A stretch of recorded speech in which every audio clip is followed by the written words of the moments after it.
there she was, the Navy's newest fast-attack nuclear-powered submarine, capable of sailing anywhere on the globe, even under the Arctic ice. The USS Albany is the 18th Los Angeles-class submarine to be built. It's equipped with retractable bow planes and a strengthened hull that will allow her to surface through the ice. She will displace nearly 7,000 tons of water when submerged and is capable of speeds in excess of 20 knots, diving to depths greater than 400 feet. The Albany is the most advanced undersea vessel of its type in the world, and photographer Bob Sheenice and I were invited to come aboard on a personalized tour led by her commander, Captain Darrell Anderson. Where you came down through the weapon shipping hatch, that's the forwardmost hatch on the ship, and that is also where we bring or load our weapons in. You're now on the middle level, just below waterline, while on the surface. And this is the wardroom. This is where the officers assigned to the ship, 14 of them, conduct their business, eat the meals, take care of training, paperwork, meetings. All the business of running the ship is essentially conducted here from the... After a short briefing, we were on our way, squeezing our way through the narrow passages to the roomiest space on board the sub, the torpedo room. This is where we store the weapons, prepare them for launch the weapons, and this is also where we control the vertical launch tubes, which you'll get a chance to see a little bit later. We have 12 vertical launch tubes up in the bow and the 4 torpedo tubes here. There are 3 types of weapons: Mark 48 torpedoes, which you see here, the Harpoon anti-ship missile, and the Tomahawk cruise missile. This, as the chief mentioned, is the mechanical control system for both the tubes, the torpedo tubes, and a vertical launch system. Stand by! Shoot!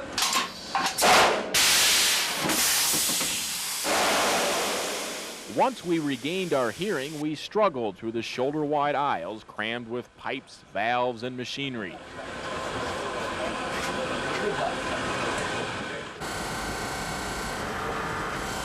What you're hearing in the forward-starboard corner is the refrigeration plant. Keeps everything cool. That only provides cooling for the chill box and freeze box for food storage. We have a separate air conditioning system back out in the propulsion spaces that keeps the atmosphere cool. I see. And up the narrow stairways into the crew's quarters. This is where the crew members on the USS Albany sleep. In this area alone, there are 15 beds, and everything every man owns goes right underneath his bed. These are the officers' quarters, a little roomier, only 3 men to a closet. Can you help me sort of gather everybody back into one group again? Yes, sir. We're 4 crews. We pressed on, determined to locate the source of a familiar aroma, tantalizing our taste buds, until we reached the ship's mess area. All right, guys, don't eat with your hands. But our presence didn't seem to interfere with the appetite of these submariners. How's the food today, Brad? Oh, it's pretty good today. Yeah? You guys eat all right. It's pretty good. Have you ever been on a sub? This one. This is the first sub? What do you think of it? No, it's okay. If the USS Albany had enough food, it could remain submerged indefinitely. She is capable of taking in seawater to make fresh water and air. The USS Albany is America's newest submarine, and the men who are working below us right now say this sub is the best in the Navy's fleet. This is probably the most capable platform on all 3 of my boats that I've been on yet. So this is the best sub you've been on? Without a doubt, Albany's greatest. Our statement, but missed it. This is the control room, the heartbeat of the Albany. This is where we control diving the ship in the forward port corner here, dive center. This is where we fight the ship from. This is the attack center on the starboard side. This is where we navigate from. Navigation center back here in the aft port corner. This is where the officer of the deck, the officer on watch who is in charge of operating the ship, stands his watch. As far as handling this ship is concerned, it's very much like handling an airplane. As you can see, the controls themselves are very similar to airplane controls. Simply push in for dive, pull back for rise. and steer it like a car for rudder. We have two planesmen, an outboard station, inboard station, because normally we operate our planes, our bow planes and our stern planes separately. Stern planes controlling ship's angle or trim, and the bow planes essentially controlling ship's depth. With the advent of bow planes as opposed to fairwater planes, that distinction between the two functions has somewhat muddled a bit, since both now have an effect on both depth and bubble or trim.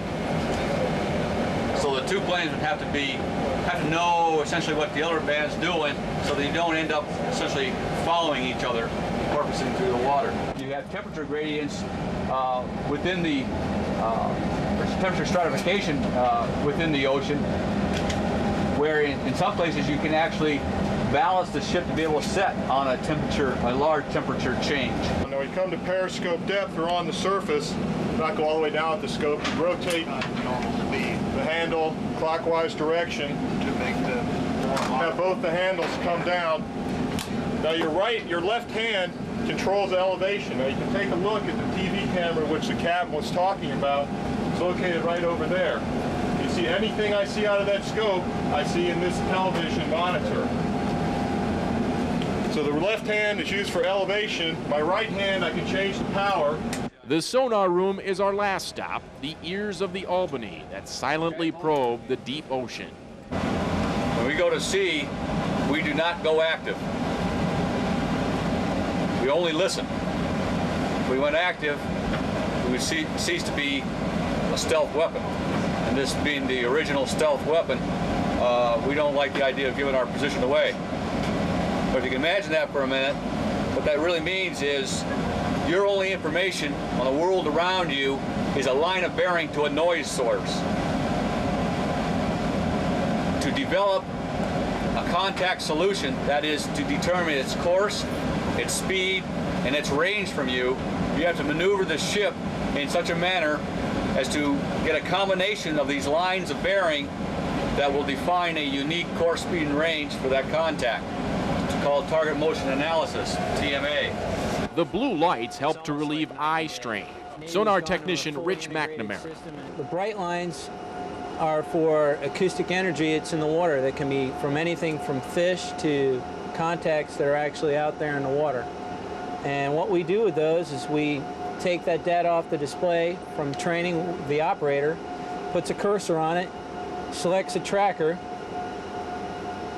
puts that tracker with a designation and a number which goes out to fire control, and that little tracker there will follow that energy wherever it goes on the display. The Albany is one of only 4 submarines in the fleet that features the Navy's newest and still underdeveloped BSY-1 sonar fire control system. It is a vast and complex system of microprocessors, sensors, sophisticated computer programs, and miles of cable. It links the ship's technology for detecting enemy vessels with the sub's weaponry and helps aim the weapons to potential targets. In layman's terms, what do you do down in this room? Pretty much we're here to ensure the safety of ship is our first and primary duty, because we're the only people really that can hear what's going on in the ocean. The officer deck gets all of his data from me as a sonar supervisor. You don't have radar underwater, you don't have anything out there to look, you don't have a periscope up normally when you're under the water. This is where it all comes from, this is where it starts. This is what keeps the ship from running into things at sea. Here inside the USS Albany, 133 men work together as a team, around the clock, for months at a time. In the hour of emergency at sea, they must rely on each other. There is no one else they can turn to. These men alone are responsible for all aspects of operating their submarine. They are the crew. They are the ship.